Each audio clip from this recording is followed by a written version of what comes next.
उम्मीद करता हूं कि आप सभी ठीक ठाक होंगे और आप लोगों की पढ़ाई ठीक ठाक चल रही होगी।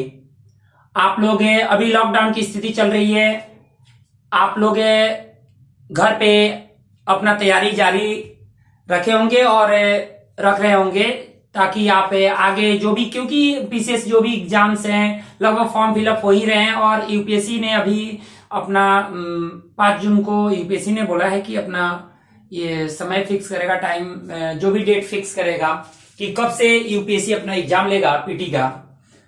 अब देखिए जो भी चीजें हैं हम लोग, हमारा ऑनलाइन लाइव क्लास भी चल रहा है और ऑनलाइन जो लाइव क्लास चल रहा है वो आपको उससे संबंधित, आप जैसे मान लेते हैं ऑनलाइन लाइव क्लास ज्वाइन करना चाहते हैं तो हमारे इस वीडियो के डिस्क्रिप्शन में आपको मिल जाएगा, आप जाकर वहां पे देख लीजिएगा और कि आप ऑनलाइन लाइव क्लास कैसे ज्वाइन कर सकते हैं। एक चीज और कि अभी ऑनलाइन लाइव क्लास में भी इंडियन ज्योग्राफी का क्लास चल रहा है और वे बच्चे, कई सारे ऐसे बच्चे हैं जो शुरुआत से ज्योग्राफी क्लास नहीं कर पाए हैं, उन सब के लिए मैं ये वीडियो मैं तैयार कर रहा हूं ताकि आप लोगों तक प्रत्येक चीजों की पहुंच हो सके। और मैं उम्मीद करता हूं कि मेरे द्वारा बनाए गए वीडियो आप सभी के लिए, परीक्षा के लिए, पीसीएस और यूपीएससी एग्जाम के लिए उपयोगी होंगे और आपको बेहतर समझ में आएंगे। दोस्तों जो भी चीजें मैं पढ़ाऊंगा उन प्रत्येक चीजों को आप नोट्स तैयार करते जाएंगे और प्रत्येक चीजों का नोट्स जो आप तैयार करेंगे उसको आप सही ढंग से साफ साफ आप शब्दों में उसको लिखेंगे जो मैं बताऊंगा, क्योंकि नोट्स बनाना जरूरी है दोस्तों। क्योंकि अगर मान लेते हैं आप चीजों को पढ़ रहे हैं और मैं आपको जो चीजें बता रहा हूं तो आपके माइंड में वो लगातार, तो ऐसा नहीं है कि वो सेट रहेगा। आपको पढ़ने का मतलब, हमसे जुड़े रहने का मतलब फायदा तभी हो सकता है जब आप जो चीजें आपको बताई जाए उसका आप नोट्स तैयार करते जाएं और उसको लगातार आप पढ़ें। जहां परेशानी हो रही है कमेंट बॉक्स में आप जरूर हमको बताएं और जो भी जैसा आपको वीडियो लगे आप जरूर बताएं कमेंट बॉक्स में। एक चीज और कि हम लोग जो इंडियन ज्योग्राफी पढ़ रहे हैं इसमें इंडियन ज्योग्राफी में आज जो हम लोग शुरू करेंगे वो होगा भारत की अवस्थिति एवं विस्तार। आप लोग हेडिंग डालिए भारत की अवस्थिति एवं विस्तार। भारत का भूगोल हम पढ़ा रहे हैं, भारत के भूगोल में जो पहला चैप्टर मैं पढ़ा रहा हूं वो है भारत की अवस्थिति एवं विस्तार। हेडिंग डालिए। देखिए दोस्तों ये इंडिया है, इंडिया की ये स्थिति है, ये आपका अंडमान निकोबार है, अंडमान निकोबार द्वीप समूह जो कि इंडिया का हिस्सा है। इधर लक्षद्वीप है, अरब सागर, इधर अरब सागर का हिस्सा, इधर बंगाल की खाड़ी का हिस्सा। बंगाल की खाड़ी वाले हिस्से में अंडमान निकोबार द्वीप समूह है जो भारत का हिस्सा है और यह है लक्षद्वीप जो भारत का हिस्सा है। मैं प्रत्येक चीजों के बारे में बताऊंगा, आप एक एक करके सुनते जाइएगा और नोट्स को नोट करते जाइएगा। अभी बस नॉर्मली मैं समझा रहा हूं। यहां पे ये बांग्लादेश है, इधर म्यांमार है, चाइना है, यहां पर ये भूटान है और नेपाल, पाकिस्तान यहां पड़ जाता है और यहां पर अफगानिस्तान पड़ता है जो पीओके से टच करता है, पाक अधिकृत कश्मीर से टच करता है। यानी अफगानिस्तान, पाकिस्तान, बांग्लादेश, नेपाल, भूटान, चाइना, म्यांमार ये सभी कंट्री हैं जो कि भारत के सीमा से जुड़े हुए हैं। वहीं समुद्री क्षेत्रों में एक यहां पे एक कंट्री है जिसका नाम है, आपको पता ही है, ये श्रीलंका है जो नीचे में। अब देखिए इंडिया की स्थिति यह है कि इंडिया 3 ओर से जल से घिरा हुआ है। जैसे ये बंगाल की खाड़ी हो गया, ये अरब सागर हो गया, नीचे में हिंद महासागर का वही क्षेत्र, तो हिंद महासागर से इंडिया 3 ओर से घिरा हुआ है। इसीलिए अगर कोई भूखंड अगर 3 ओर से जल से घिरा हो तो उसको प्रायद्वीप कहा जाता है, जबकि यदि कोई भूखंड चारों ओर से अगर जल से घिरा हो तो उसको हम द्वीप बोलते हैं। अब देखिए इंडिया की स्थिति क्या हुई, जब शुरुआत से समझते जाइएगा। इंडिया की अवस्थिति एवं विस्तार पढ़ रहे तो इंडिया अवस्थित कहां है, हमारे ग्लोब पर इंडिया कहां अवस्थित है, किस गोलार्ध में है, इन सारी चीजों को जानना जरूरी है। एक एक चीज को समझते जाइएगा। ये आपको पृथ्वी है, ये आपको पृथ्वी है और पृथ्वी का ये जो हिस्सा है इसको कहते हैं भूमध्य रेखा या विषुवत रेखा। इसको 0 डिग्री अक्षांश रेखा भी कहते हैं। भूमध्य रेखा, विषुवत रेखा या 0 डिग्री अक्षांश रेखा भी इसको कहते हैं। अब देखिए ये 0 डिग्री अक्षांश रेखा हो गया, अक्षांश रेखा। यानी जो पट रेखाएं होंगी उसको अक्षांश कहेंगे, जो खड़ी रेखाएं होंगी उसको देशांतर रेखा कहेंगे। यानी वे रेखाएं जो क्षैतिज है उसको हम कहेंगे क्या, अक्षांश रेखाएं, और जो ऊर्ध्वाधर है उसको क्या कहेंगे, देशांतर रेखा बोलेंगे। अब देखिए, तो ये आपका हो गया 0 डिग्री अक्षांश रेखा, 0 डिग्री अक्षांश रेखा। अब ये यहां से 1 डिग्री, 2 डिग्री, 3 डिग्री,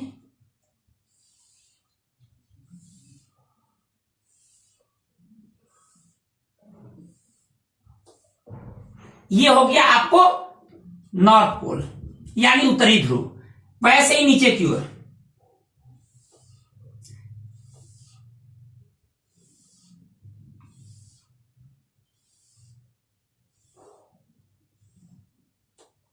देखिए, ये हो गया आपको साउथ पोल मतलब दक्षिणी ध्रुव, ये उत्तरी ध्रुव हो गया, ये दक्षिणी ध्रुव हो गया, ये नॉर्थ पोल और ये साउथ पोल। ये क्या है, आपका इक्वेटर है, आपका अक्षांश रेखा है, विषुवत रेखा है या भूमध्य रेखा, इसको कहिए विषुवत रेखा, 0 डिग्री अक्षांश रेखा या भूमध्य रेखा, इसको कह सकते हैं। 0 डिग्री, देखिए 0 डिग्री अक्षांश रेखा से जो ऊपर का हिस्सा है, मतलब 0 डिग्री अक्षांश रेखा है, इससे जो ऊपर का हिस्सा है, ये वाला हिस्सा, इसको कहते हैं उत्तरी गोलार्ध, इसको कहते हैं उत्तरी गोलार्ध।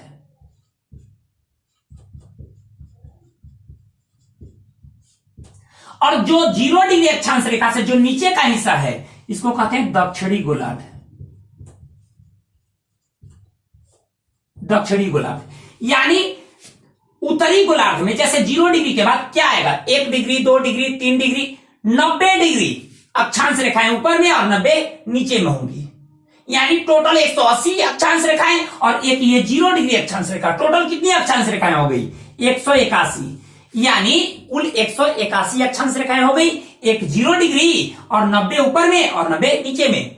अगर आपको दे दिया जाए कि सबसे लंबी अक्षांश रेखा कौन सी है, तो सबसे लंबी अक्षांश रेखा 0 डिग्री अक्षांश रेखा है। यानी इसको भूमध्य रेखा कह सकते हैं या विषुवत रेखा। भूमध्य रेखा सबसे लंबी अक्षांश रेखा है और सबसे छोटी अक्षांश रेखा ध्रुवों पर अवस्थित है, क्योंकि ध्रुवों पर जाकर ना वो बिंदु टाइप से हो जाता है एकदम छोटी। तो सबसे छोटी अक्षांश रेखा ध्रुव पर और सबसे लंबी अक्षांश रेखा क्या हो गया, भूमध्य रेखा पर। यानी भूमध्य रेखा से जैसे जैसे ऊपर या जैसे जैसे नीचे की ओर आते हैं, अक्षांश रेखाओं की जो लंबाई है वो कम होती जाती है और सबसे छोटी अक्षांश रेखा की लंबाई पोल पर होती है, ध्रुव पर होती है। अब देखिए, अब ये तो हो गया, ये तो समझ गए। खड़ी जो रेखाएं होंगी उसको क्या कहेंगे, इसको कहेंगे 180 डिग्री यमयोतर रेखा या देशांतर रेखा, हम कहें इसको, हम देशांतर रेखा कहते हैं। अब देखिए,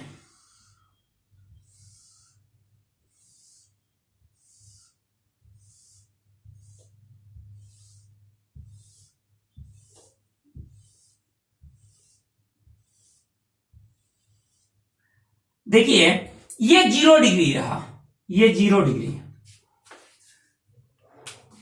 ये 0 डिग्री रहा, 0 डिग्री देशांतर रेखा। ये कहां से गुजर रहा है, ग्रीनविच से। 0 डिग्री देशांतर रेखा कहां से गुजर रहा है, ग्रीनविच से। अब जो 0 डिग्री देशांतर रेखा है, इसके बाद 1 डिग्री, 2 डिग्री, 3 डिग्री, यानी टोटल ये कितने, 360। पूरा गोला है ना, ये पृथ्वी गोल है ना पूरा, ये 360 डिग्री तक जाएगा। अब देखिए इंडिया की स्थिति क्या है, इंडिया यहां पर है, इंडिया यहां पर है, यहां पर है, इंडिया यहां पर है। मतलब 0 डिग्री जो अक्षांश रेखा है ना उसके ऊपर है, ये 0 डिग्री अक्षांश रेखा हो गया और इसके ऊपर में क्या है, इंडिया है, ये इंडिया है आपका। तो एक बात जरा सोचिए, ये वाला जो हिस्सा होगा इधर का, वो क्या होगा, वो होगा आपको ईस्ट, और इधर क्या होगा, वेस्ट, इधर नॉर्थ और इधर साउथ। तो पहला नंबर, ये 0 डिग्री अक्षांश रेखा के ऊपर है ना इंडिया, यानी उत्तरी गोलार्ध में है। तो इंडिया किस गोलार्ध में है, उत्तरी गोलार्ध में है। ये उत्तरी गोलार्ध में तो है, साथ ही साथ किस साइड में है, देखिए तो 0 डिग्री ये है, किस साइड में है, तो ईस्ट साइड में, यानी पूर्वी हिस्से में। तो इसको कहते हैं कि इंडिया उत्तरी पूर्वी गोलार्ध में स्थित है। तो पहला चीज हुआ कि इंडिया कहां है, उत्तरी पूर्वी गोलार्ध में है। अगर आपसे पूछा जाए कि इंडिया कहां है, तो इंडिया कहां है, उत्तरी पूर्वी गोलार्ध में है। इस बात को आप ध्यान रखेंगे। अब देखिए, इंडिया को अगर हम देखते हैं तो पहला चीज हम समझ गए कि इंडिया उत्तरी पूर्वी गोलार्ध में है। अब जो अक्षांश रेखाएं हैं, तो कितनी डिग्री अक्षांश रेखा, मान लेते हैं यहां से अक्षांश रेखा जाती होगी ना, यहां से अक्षांश रेखा जाती होगी, तो कितनी डिग्री अक्षांश रेखा भारत के उत्तरी हिस्से से गुजरती है और कितनी डिग्री अक्षांश रेखा भारत के दक्षिणी हिस्से से गुजरती है।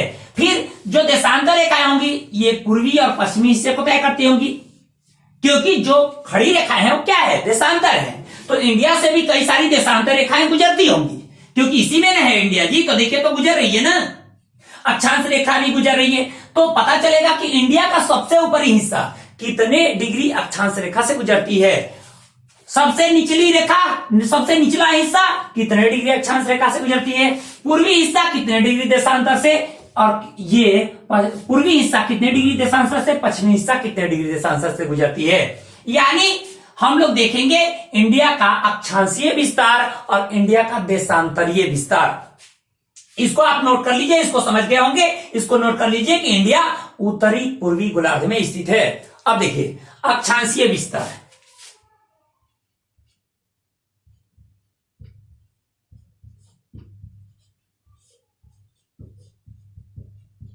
इंडिया का अक्षांशीय विस्तार, अक्षांशीय विस्तार में देखिएगा तो अक्षांशीय विस्तार का मतलब उत्तर से दक्षिण को हम देख रहे हैं।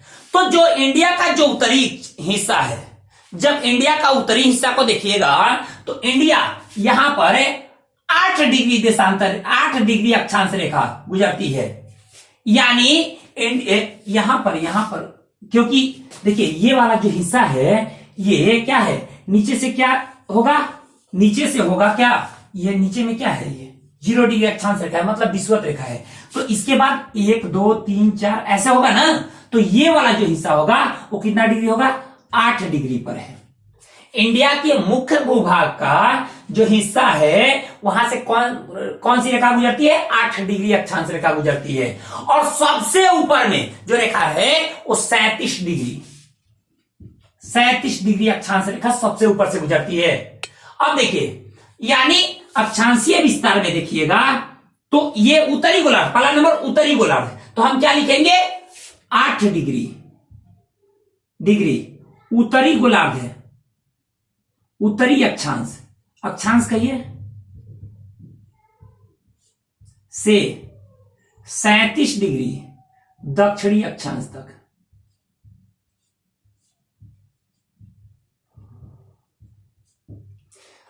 डिग्री उत्तरी अक्षांश से 37 डिग्री उत्तरी अक्षांश तक, अरे उत्तरी अक्षांश तक, क्योंकि उत्तरी गोलार्ध में है तो उत्तरी 8 डिग्री उत्तरी अक्षांश से 37 डिग्री उत्तरी अक्षांश तक इसका विस्तार है। लेकिन ये 8 डिग्री पूरा 8 डिग्री बस हम सीधा बस बताए हैं, लेकिन अगर इसको देखें तो हम देखेंगे 8.4 है। देखेंगे क्या, यहां तो दे दिए उत्तरी अक्षांश, अगर हम इसको देखेंगे तो कितना है, 0.4 है उत्तरी अक्षांश से कहां तक, 37.6 उत्तरी अक्षांश। ये आपका स्पष्ट आपका हो गया अक्षांशीय विस्तार। यानी आपको 8.4 से लेकर 37.6 उत्तरी अक्षांश तक क्या है, इंडिया का विस्तार है। यानी यहां 37.6 और यहां 8.4 ये है। लेकिन ये मुख्य भूभाग का है।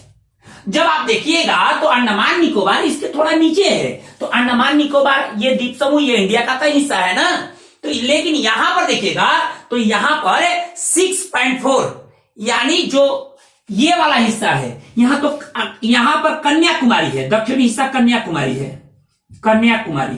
तो कह दिया कि भारत के मुख्य भूभाग का सबसे दक्षिणी बिंदु तो कन्याकुमारी, और भारत का सबसे दक्षिणतम बिंदु तो यहां है, ये है निकोबार द्वीप पर, ये है 6.4 पे।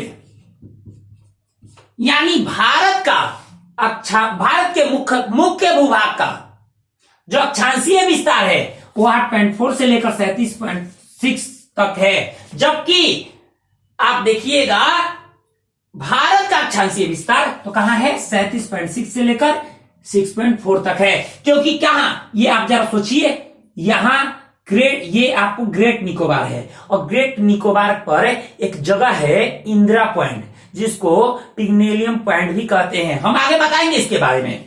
तो यहां पर ये 6.4 अक्षांश रेखा गुजरती है यहां से, जबकि भारत के मुख्य भूभाग पर ऐसा नहीं है। यहां से 8.4 कन्याकुमारी से गुजरती है अक्षांश रेखा।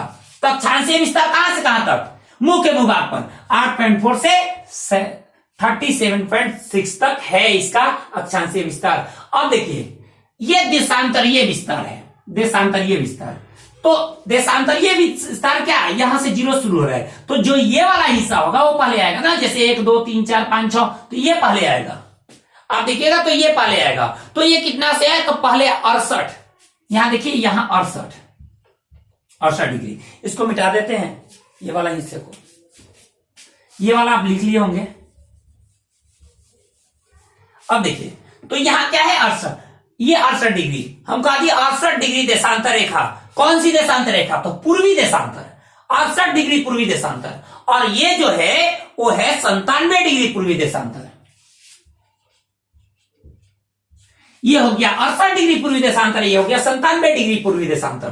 तो जब देखिएगा देशांतरीय विस्तार, तो देशांतरीय नोट करते जाइए, सब कुछ नोट करते जाइएगा। तो देशांतरीय विस्तार में क्या कहिएगा,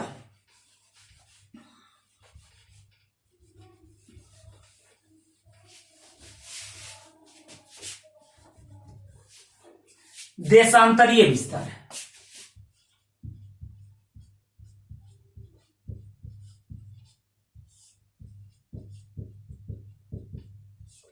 देशांतरीय विस्तार। तो देशांतरीय जो विस्तार है वो कहां से कहां तक है, 68 डिग्री पूर्वी देशांतर,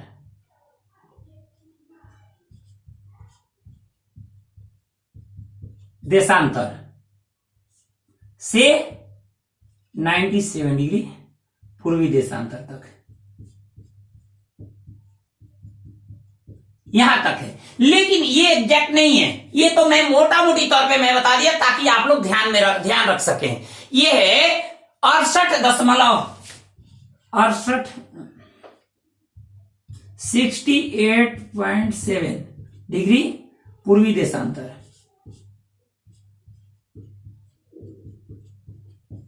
से 97.25 पूर्वी देशांतर तक है। ये आपका देशांतरीय विस्तार होगा। यानी देशांतरीय विस्तार कहां से कहां तक, 68.7 डिग्री से लेकर 97.25 डिग्री पूर्वी देशांतर, इसका देशांतरीय विस्तार है इंडिया का। यानी यहां से 68.7 डिग्री अगर गुजरती है तो यहां से 97.25 डिग्री देशांतर रेखा गुजरती है।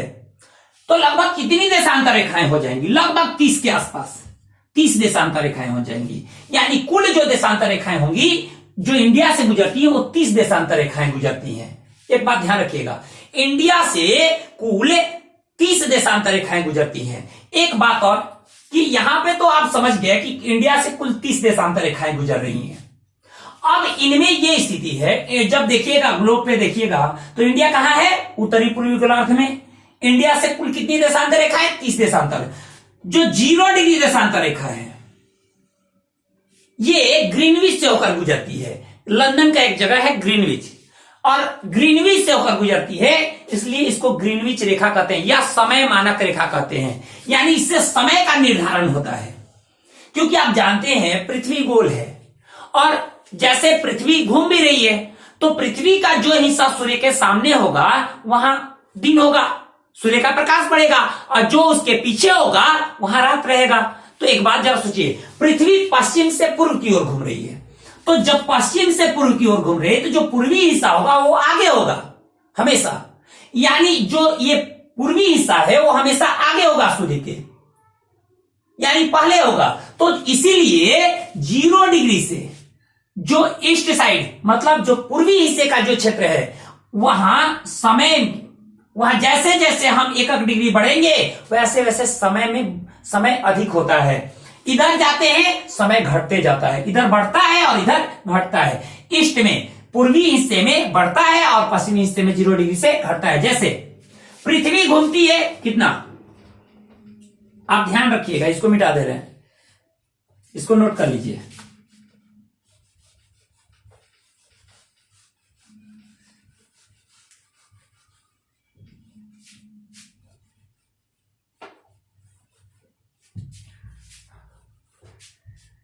पृथ्वी घूम रही है 24 घंटे में, 24 घंटे में एक चक्कर लगा रही है। 24 घंटे में, ये तो पता है, 24 घंटे में एक चक्कर, यानी 24 घंटे में कुल 360 देशांतर रेखाओं को पार कर जाती है। पृथ्वी अपने अक्ष पर 360 देशांतर रेखाओं को पार करती है 24 घंटे में। 24 घंटे में कुल होते हैं 1440 मिनट। 1440 मिनट में कितना घूम रही है? 360 डिग्री घूम रही है। 360 डिग्री, तो 1 डिग्री घूमने में 4 मिनट का समय लगता है। ठीक है, 4 मिनट। 1 डिग्री घूमने में कितना मिनट समय लगेगा? 4 मिनट। अब समझिए, 4 मिनट समय लगेगा। इंडिया से कितनी देशांतर रेखाएं गुजर रही हैं? 30 देशांतर। तो इंडिया से जब 30 देशांतर रेखा गुजर रही है तो 30 देशांतर रेखाओं को पार करने में कितना समय लगेगा? तो 30 गुणे 4 मतलब 120 मिनट। 120 मिनट मतलब 2 घंटे। यही कारण है कि गुजरात और अरुणाचल प्रदेश के समय में 2 घंटे का फर्क होता है। 2 घंटे का फर्क होता है, मतलब यहां पर सूर्योदय अगर 5 बजे हुआ तो यहां कब होगा? 7 बजे होगा। क्यों? क्योंकि पूरब का हिस्सा बोले ना कि वो समय आगे चलता है जबकि ये पीछे चलता है। तो सूर्योदय पहले यहां होगा, बाद में सबसे लास्ट में कहां होगा? गुजरात में होगा। इंडिया में सबसे पहले सूर्योदय कहां होगा? सूर्य का उदय कहां होगा? तो अरुणाचल प्रदेश में। और सबसे लास्ट में सूर्य का उदय कहां होगा? तो गुजरात में, क्योंकि पश्चिमी हिस्सा है गुजरात, तो सबसे लास्ट में गुजरात में होगा। अब देखिए, इतना तो आप समझ गए होंगे इंडिया का और यहां से और यहां के बीच का समय का अंतर कितने घंटे का? 2 घंटे का पड़ेगा। समय में 2 घंटे का अंतर। अब सूर्यास्त पहले कहां होगा? तो सूर्यास्त पहले यहां होगा और उसके 2 घंटे के बाद यहां पर सूर्यास्त होगा। बात समझ में आ रही है? तो प्रत्येक देशों में ऐसी ही स्थितियां बनी हुई है, इसीलिए प्रत्येक देशों में एक टाइम जोन बनाया गया है। भारत में समय मानक रेखा यानी जो टाइम जोन, ध्यान रखिएगा, भारत से लगभग 30 देशांतर रेखा गुजरती है, इसलिए कुल 2 घंटे का फर्क पड़ता है। पूरब से पश्चिम के हिस्से में 2 घंटे का फर्क पड़ता है, यानी अरुणाचल प्रदेश और गुजरात के समय में 2 घंटे का फर्क पड़ता है, क्योंकि पृथ्वी 1 डिग्री घूमने में 4 मिनट का समय लगाती है। क्योंकि पृथ्वी 24 घंटे को हम देखते हैं कि 24 घंटा कितने, 24 घंटे में कितने डिग्री घूमती है? 360 डिग्री। तो 1 डिग्री घूमने में कितना समय लेगी? 4 मिनट। इंडिया के 30 देशांतर रेखा है तो 30 देशांतर को घूमने में कितना समय लेगी? 120 मिनट। तो इसीलिए 120 मिनट मतलब 2 घंटे। तो यहां से यहां के समय में 2 घंटे का फर्क होता है, यह ध्यान रखिएगा।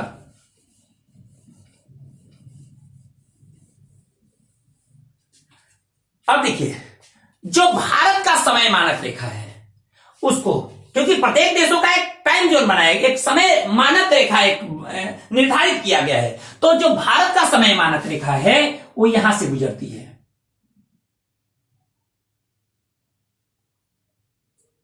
यहां से गुजरती है और इधर है। यहां एक जगह है नैनी, इलाहाबाद में।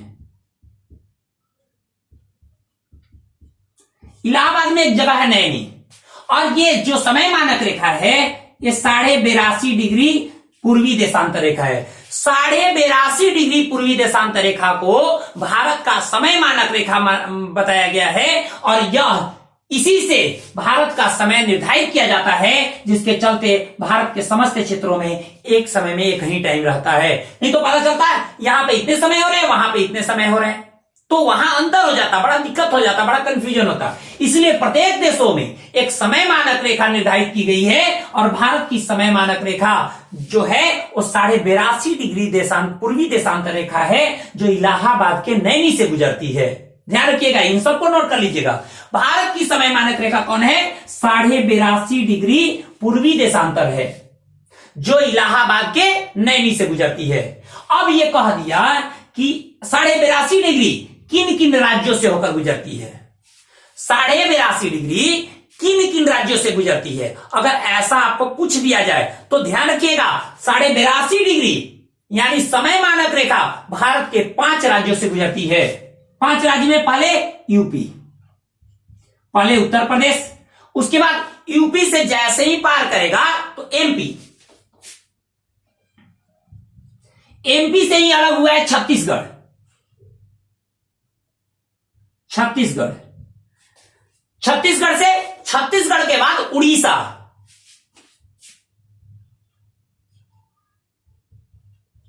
और उड़ीसा के बाद आंध्र प्रदेश। ये 5 राज्यों से भारत की समय मानक रेखा यानी 82.5 डिग्री पूर्वी देशांतर रेखा इन 5 राज्यों से गुजरती है। कौन कौन? यूपी, एमपी, छत्तीसगढ़, उड़ीसा और आंध्र प्रदेश। इन 5 राज्यों से भारतीय समय मानक रेखा अर्थात 82.5 डिग्री देशांतर रेखा गुजरती है। इसको नोट कर लीजिएगा। और ये क्रम में है, पहले यूपी, एमपी, ऊपर से नीचे तक यूपी, एमपी, छत्तीसगढ़, उड़ीसा और आंध्र प्रदेश। ये 5 राज्य हैं जहां से ये समय मानक रेखा गुजरती है। अब एक बात आ गई, ये तो आप समझ गए।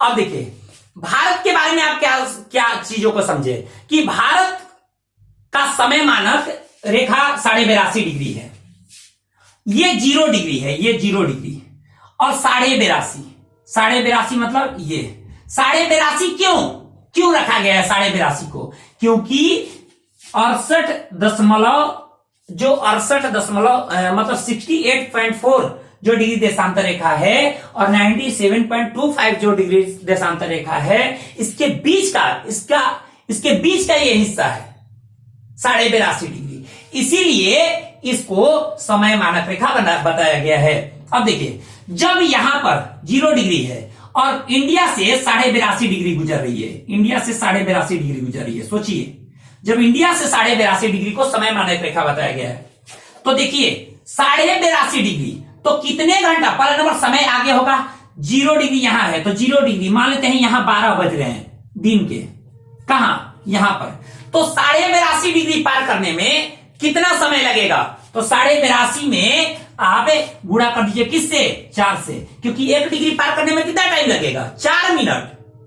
पृथ्वी 1 डिग्री घूमने में कितना समय लगी? 4 मिनट। तो 4 मिनट जब समय लगी तो 82.5 डिग्री घूमने में कितना मिनट? तो आप इसको गुना कीजिए, गुना कीजिएगा तो आपको होगा 330 मिनट। 330 मिनट, 330 मिनट का मतलब ये कि 5 घंटे 30 मिनट, 5 घंटे 30 मिनट का समय, 30 मिनट आगे है समय किसका? इंडिया का। अगर लंदन में अगर दिन के 12 बज रहे हो तो इंडिया में शाम के 5:30 हो रहा होगा। इसीलिए जैसे अब मान लेते आ जाइए आप, इधर है ऑस्ट्रेलिया, जो भी है ऑस्ट्रेलिया, न्यूजीलैंड, तो वहां तो और समय आगे होगा, समझ रहे ना, वहां तो एकदम रात हो गया होगा।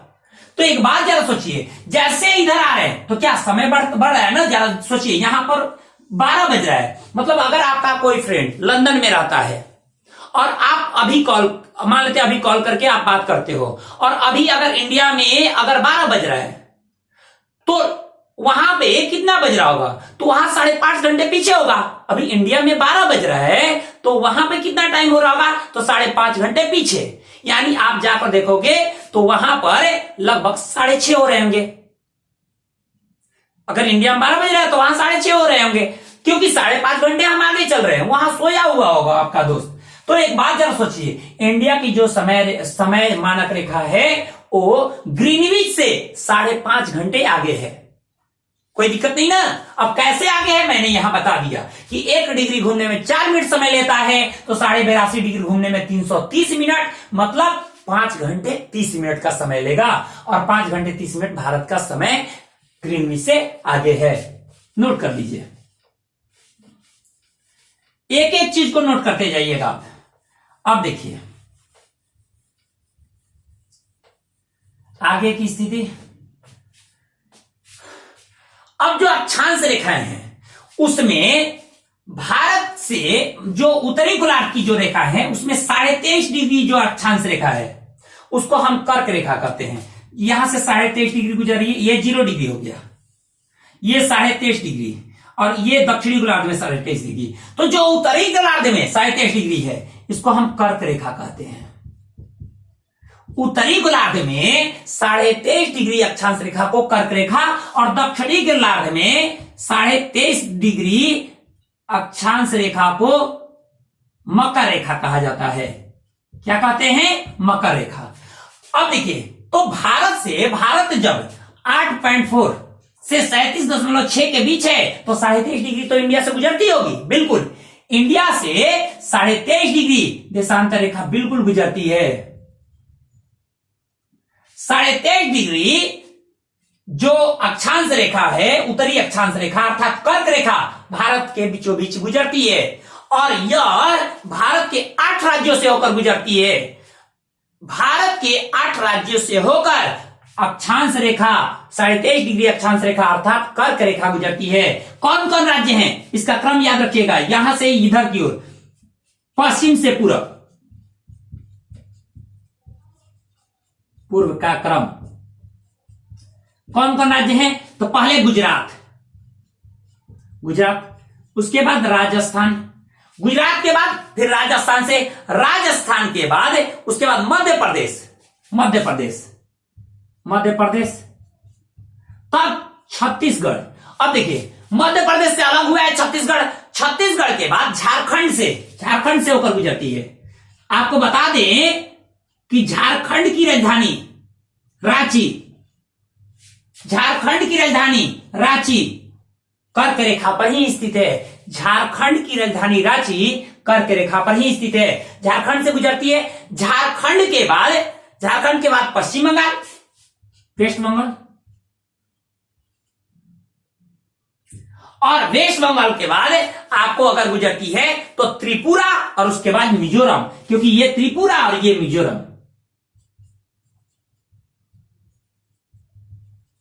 देखिए कौन कौन राज्य हो गए? गुजरात, राजस्थान, मध्य प्रदेश, छत्तीसगढ़, झारखंड, वेस्ट बंगाल, त्रिपुरा और मिजोरम। ये 8 राज्य हुए जिन राज्यों से कर्क रेखा गुजरती है। पहले गुजरात, तब राजस्थान, तब मध्य प्रदेश, तब छत्तीसगढ़, तब वेस्ट बंगाल, तब झारखंड, यहां झारखंड, तब पश्चिम बंगाल, तब यहां त्रिपुरा और ये है आपका मिजोरम और बीच में ये बांग्लादेश है। तो ध्यान रखिए भारत के 8 राज्यों से होकर कर्क रेखा गुजरती है, इसको क्रम से याद रखिएगा। गुजरात, राजस्थान, मध्य प्रदेश, छत्तीसगढ़, झारखंड, पश्चिम बंगाल, त्रिपुरा और मिजोरम। अगर पूर्व से आ जाए तो मिजोरम, त्रिपुरा, पश्चिम बंगाल, झारखंड, छत्तीसगढ़, मध्य प्रदेश, राजस्थान और गुजरात, ये 8 राज्य हुए जहां से कर्क रेखा गुजरती है। कोई दिक्कत नहीं ना, नोट कर लीजिए इसको।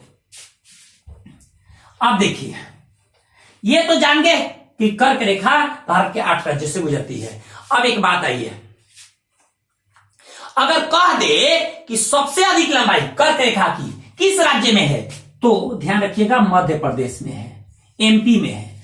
कर्क रेखा की सबसे अधिक लंबाई कहां है? मध्य प्रदेश में है। अब देखिए झारखंड की राजधानी रांची कर्क रेखा पर ही स्थित है। इतना ही नहीं, मध्य प्रदेश की जो राजधानी है भोपाल, गुजरात की राजधानी जो है जो गांधीनगर, ये 2 राजधानी शहर कर्क रेखा के नजदीक हैं। ध्यान रखिएगा 2 राजधानी शहर कर्क रेखा के नजदीक हैं। कौन कौन नजदीक है भाई?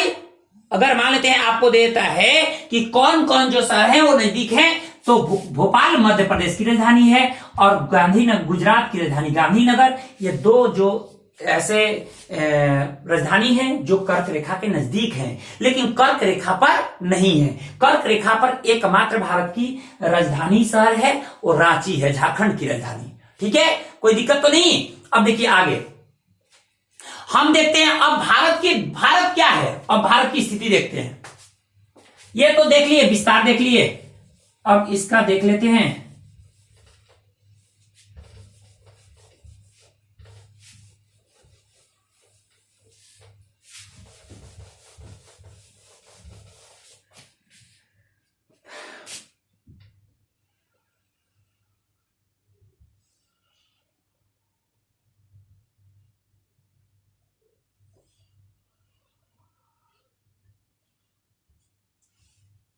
अब देखिए ये इंडिया तीन ओर से, इधर से, पूर्व साइड से, पश्चिम साइड से, तीनों ओर से जल से घिरा हुआ है। और ये जो क्षेत्र है वो कहां, किससे घिरा हुआ है, स्थल से।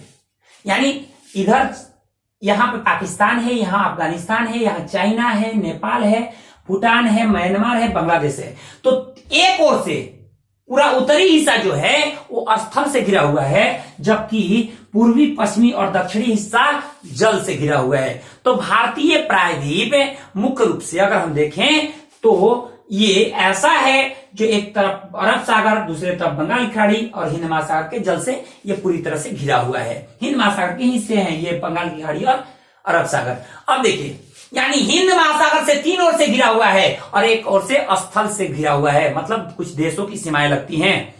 देखेंगे अगर पूरा तो भारत की जो स्थलीय सीमा है, यानी ये पाकिस्तान, अफगानिस्तान, चाइना, नेपाल, भूटान, म्यांमार और बांग्लादेश, इन देशों की जो सीमाएं हैं वो मुख्यतः 15,200 किलोमीटर की सीमाएं हैं।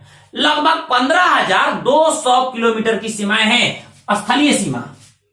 तो भारत की स्थलीय सीमा कितना है, 15,200 किलोमीटर। भारत की स्थलीय सीमा है 15,200 किलोमीटर। अब देखिए ये तो 15,200 किलोमीटर क्या हो गए, मतलब देशों के साथ इसकी सीमा लगी हुई है। अब तटीय सीमा यानी ये जो समुद्री क्षेत्रों से लगा हुआ है, तटीय सीमा जो समुद्री क्षेत्रों से लगा हुआ है, ये क्या है, समुद्री क्षेत्रों से, मतलब हिंद महासागर से जल से टच करता है। जो तटीय सीमा है वो कुल 6100 किलोमीटर है, 6100 किलोमीटर तटीय सीमा। कितना है, 6100 किलोमीटर। भारत की तटीय सीमा कितना है, 6100 किलोमीटर। लेकिन हम द्वीप को नहीं लिखे हैं। देखिए यहां पर द्वीप है अंडमान निकोबार, यहां लक्षद्वीप है, यहां पर लक्षद्वीप है। तो लक्षद्वीप, अंडमान निकोबार, इन द्वीपों को नहीं लिए हैं। अगर द्वीपों को ले लेंगे तो लगभग 7516 किलोमीटर, यानी द्वीपों सहित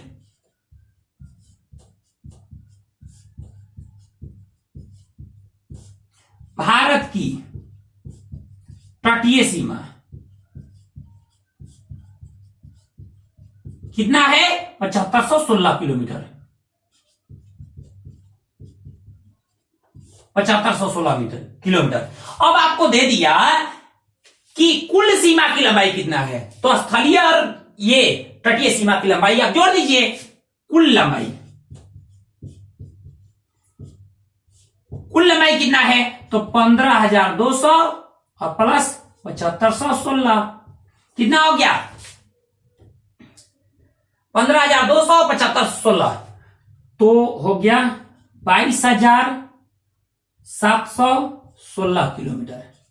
22,716 किलोमीटर भारत के कुल सीमा की लंबाई है। भारत के कुल सीमा की लंबाई कितना है, लगभग 22,716 किलोमीटर है। अब देखिए इतना तो आप समझ गए।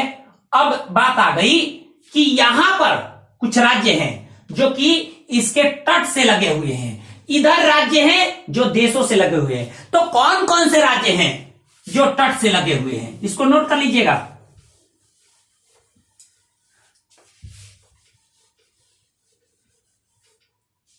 भारत के कौन कौन से राज्य जो तट सीमा से लगे हुए हैं और कौन कौन से राज्य हैं जो कि इन देशों से लगे हुए हैं।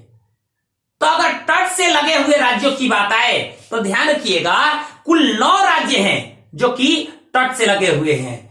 9 राज्यों में कौन कौन, पहले यहां गुजरात है, गुजरात भारत के, लिखते जाइएगा, भारत की तट रेखा से लगे हुए जो राज्य हैं उनकी संख्या 9 है, जिसमें गुजरात, उसके बाद महाराष्ट्र, गुजरात के नीचे में महाराष्ट्र, महाराष्ट्र का जो नीचे का हिस्सा है वो है कर्नाटक, तब केरल यानी कर्नाटक।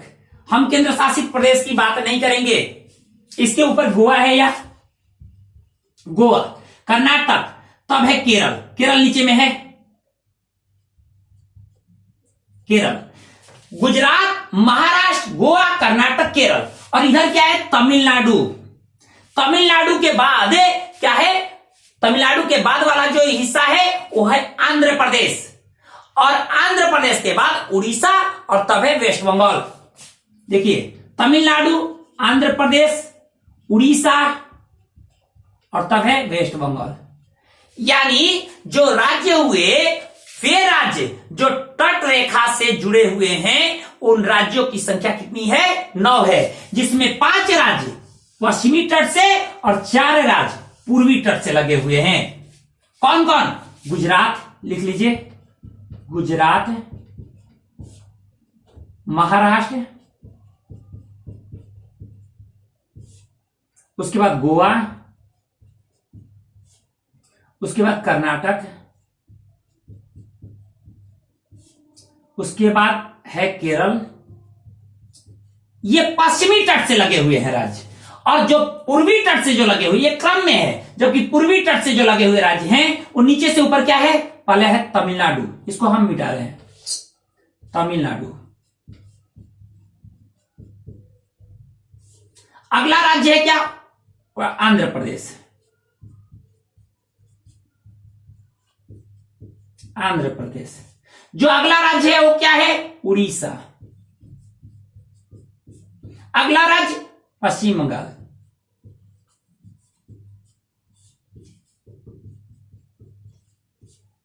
ये राज्य, यानी टोटल राज्य कितने हुए, 9। तो भारत की तट रेखा से लगे हुए राज्यों की संख्या 9 है। इसमें सबसे लंबी सीमा वो है, लंबी तट रेखा वाला जो राज्य है वो है आपका गुजरात का, और गुजरात के बाद आंध्र प्रदेश, उसके बाद तमिलनाडु, और सबसे छोटी गोवा का है। सबसे लंबी तट रेखा लंबी है किसका, गुजरात का, गुजरात का। उसके बाद उसके बाद है आपको आंध्र प्रदेश, यानी ये वाला तट, उसके बाद तमिलनाडु, तमिलनाडु, और सबसे छोटी तट रेखा तो गोवा का।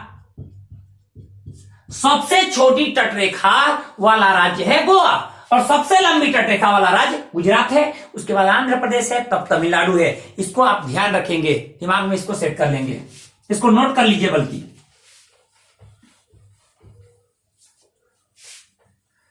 अब देखिए, इसके बाद ये जितनी चीजें हम लोग देखे कि कौन कौन से राज्य हैं जो हमारे तट रेखा से लगते हैं। देखिए वीडियो लंबी होती जा रही है, लंबी हो जाएगी और भी लंबी, क्योंकि इसको पूरा कंप्लीट करने में भी टाइम लगेंगे। इसमें का अगला पार्ट जो होगा अगले वीडियो में हम अपलोड करेंगे, अगले वीडियो में हम लोग पढ़ेंगे। आप लोग आज के लिए इतना ही रखेंगे, मिलते हैं आप लोगों से अगले वीडियो में। आज के लिए इतना ही, धन्यवाद।